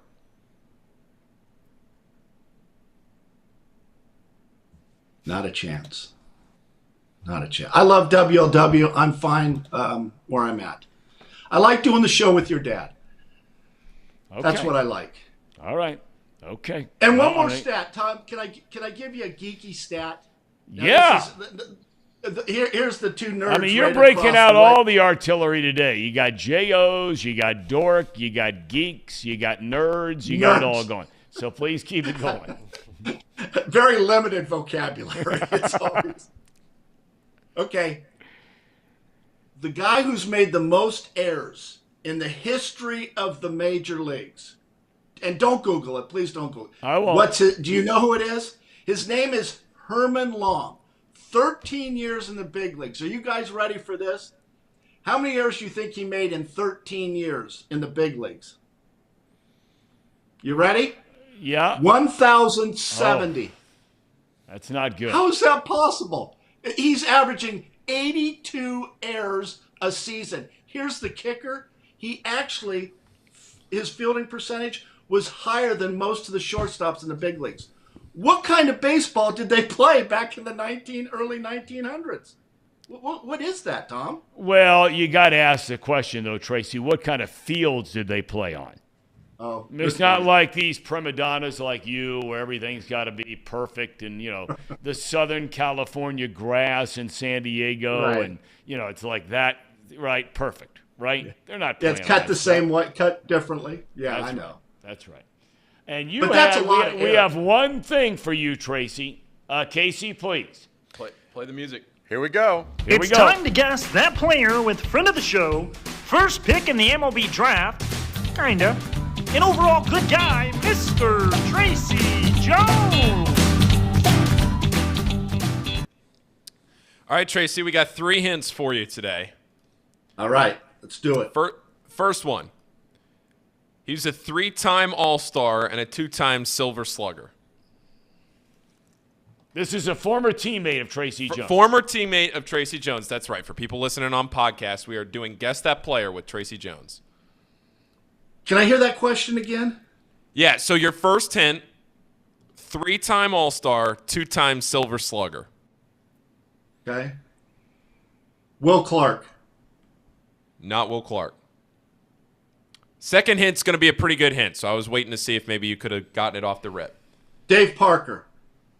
No, I'll give you. Come on. Dave Parker went to about 40 All-Star games. Go ahead. I'll give you Okay, one more so- guess before I give you the second hint, because you should get it after the second hint. I didn't get it off the first one, but I got it off the second one. Reed gave this to me. One more guess. 3-time All-Star, 2-time Silver Slugger. One more guess.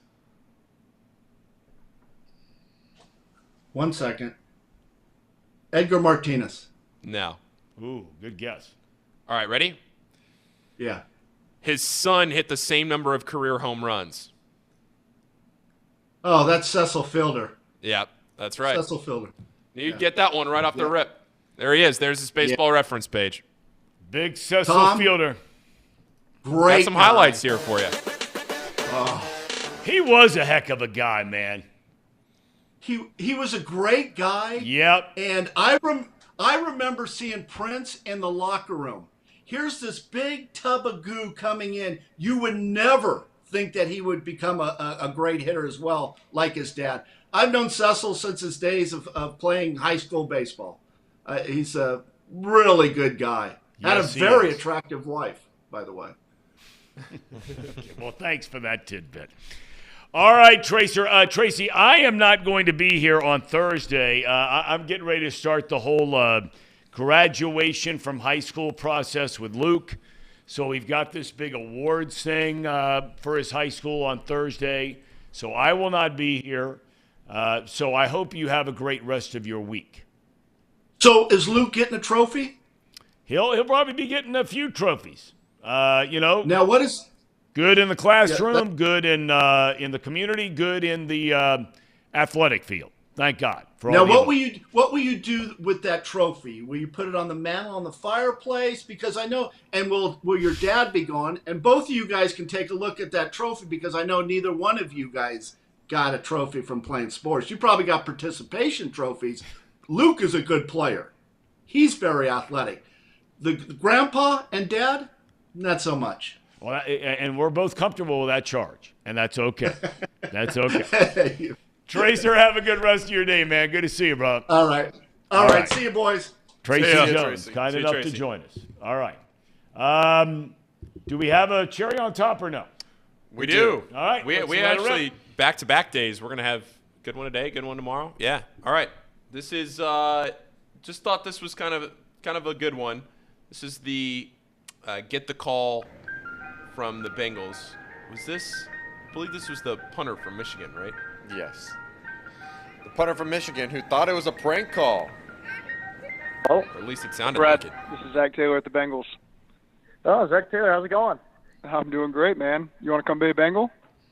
Oh, absolutely. All right, we're going to draft you right here. Oh, yes, sir. Appreciate that. You're up in Columbus right now?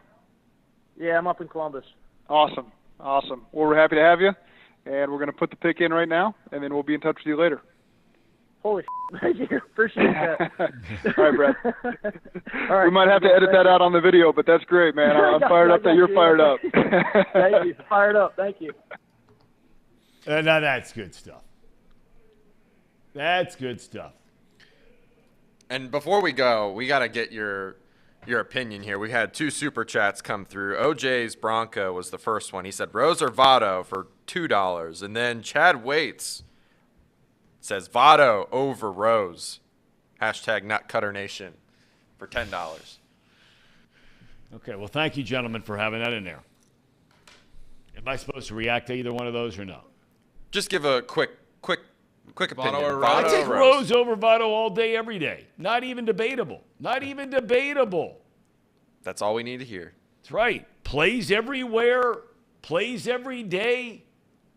The most hits of any player in the history of Major League Baseball. The most runs scored. The most wins.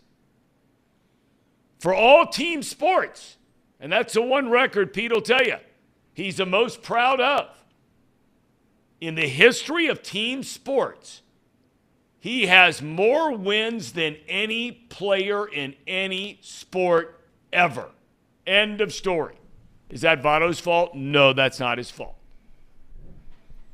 All right. Tracy, Paul, nicely done. That would also be Casey over there.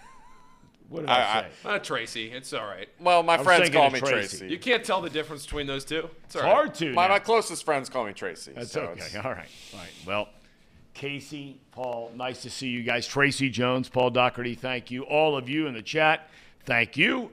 We'll see you tomorrow. James Rapine will be here to talk about the Bengals, working on a couple of other things tomorrow as well. And Paul's even working on something come Friday. I'm not here Thursday on the Kentucky Derby. Yeah, trying to get somebody lined up for the Derby. We're not doing Not Too Picky today.